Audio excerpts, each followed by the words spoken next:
9월 첫째 주 마감 요약입니다. 미국 달러 인덱스는 97.77포인트로 전일 대비 0.59% 하락했습니다. 원달러 환율은 1386원으로 0.51% 하락했습니다. 월가의 한 주는 어떻게 마감됐을까요? 미국 시장의 체온을 측정하는 지표 S&P 500은 20포인트 내려가 0.32% 하락했습니다. S&P 500은 3, 4일 이틀 연속 상승했지만 5일 다시 하락으로 마감했습니다. 기술주 중심의 지표인 나스닥은 전날 대비 7포인트 떨어지며 0.03% 하락했습니다. 나스닥은 3, 4일 이틀 연속 상승했고 5일은 강보합을 기록했습니다. 전통산업의 체력을 보여주는 지표인 다우존스는 220포인트 내린 0.48% 하락으로 마감했습니다. 다우존스는 1일 연속 상승 후 하락으로 마감했습니다. 지난 한 주의 증시는 어떤 색을 띠었을까요? 지난주 미증시는 전반적으로 혼조세를 나타냈습니다. 기술주 섹터는 1.24% 하락했습니다. 브로드컴 8.5%, 애플 3.07% 상승, 엔비디아 7.3% 하락을 보였습니다. 이미 소비재 섹터는 전주 대비 0.77% 오르며 로스 4.83%, 테슬라 1.41% 상승, 나이키 5.15% 하락을 나타냈습니다. 필수 소비재 섹터는 1.02% 상승했습니다. 월마트 4.58% 상승, 캠뷰 9.35% 하락했으며 달러트리는 10.12% 하락 마감했습니다. 커뮤니케이션 서비스 섹터는 4.1% 상승을 보였습니다. 구글 10.74%, 폭스 3.08%, 넷플릭스 1% 상승으로 마감했습니다. 산업재 섹터는 1.26% 하락을 보였습니다. GE 에어로스페이스 1.17% 상승, 지이버노바 8.14% 하락 마감했습니다. 금융 섹터는 전주 대비 1.01% 하락했습니다. 웰스파고 3.68%, 코인베이스 3.05%, JP모건 2.22% 하락했습니다. 헬스케어 섹터는 1.34% 상승을 보였고 바이오젠 6.05%, 유나이티드 헬스 4.33% 상승을 보였습니다.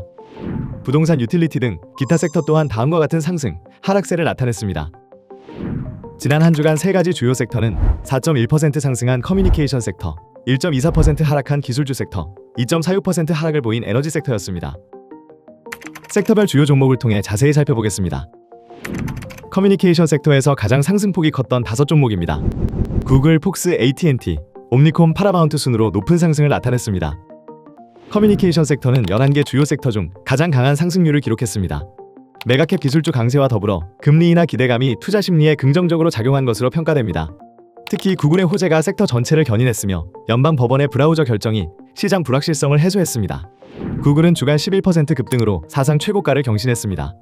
구글이 크롬 브라우저를 유지할 수 있다는 판결을 받으면서 독점 문제에 대한 우려가 해소되었고 이번 판결로 브라우저 사업 지속성에 대한 불확실성 제거와 미래 성장에 대한 기대가 재차 부각되며 높은 상승을 이끌어냈습니다. 폭스는 2025년 4분기 실적이 시장 예상치를 크게 상회했고 광고 수익과 뉴스 스포츠 부문 및 스트리밍 플랫폼의 고성장 덕분에 3.43% 상승을 기록했습니다. 또한 정치 이벤트로 인한 광고 매출 급증과 실적 개선 기대감도 상승 요인으로 작용한 것으로 보입니다. 옴니콤은 2분기 실적 호조로 주간 상승을 기록했습니다. 매출은 전년 대비 4.2% 증가를 기록했고 미디어 광고 부문에서 8.2%의 견조한 성장을 보였으며 IPG 인수 기대감과 혁신적 운영 플랫폼 투자로 향후 성장에 대한 기대가 주가 상승에 기여했습니다. 기술주 섹터에서 가장 많이 상승한 5종목입니다.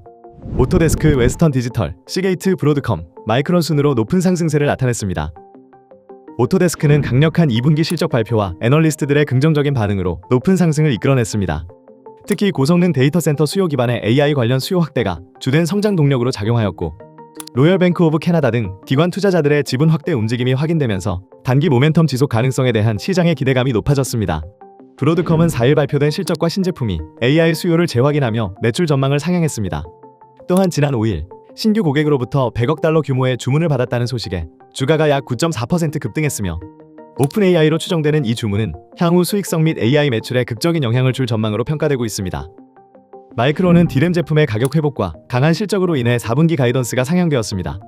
9월 5일 마이크론의 주가는 52주 최고가인 129달러를 기록하며 연초 대비 50% 이상 상승을 기록했습니다. 향후 전망도 긍정적입니다. AI 및 데이터 센터 수요에 힘입어 HBM 제품에 대한 수요가 급증하고 있고 특히 HBM3E가 AI 가속 기용으로 채택되며 성장을 이끌어갈 것으로 기대하고 있습니다. 기술주 섹터에서 가장 많이 하락한 5종목입니다. 마벨, AMD, 슈퍼마이크로 컴퓨터, 텍사스 인스트루먼트, 엔비디아 순으로 하락세를 보였습니다. 마벨은 3분기 데이터 센터 매출 전망이 월가 예상치를 밑돌며 급락세를 보였습니다.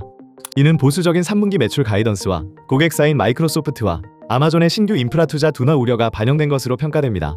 마이크로소프트의 자체 AI 칩 출시 지연과 아마존 웹서비스와의 경쟁 심화도 향후 수익성에 대한 불확실성을 키웠습니다.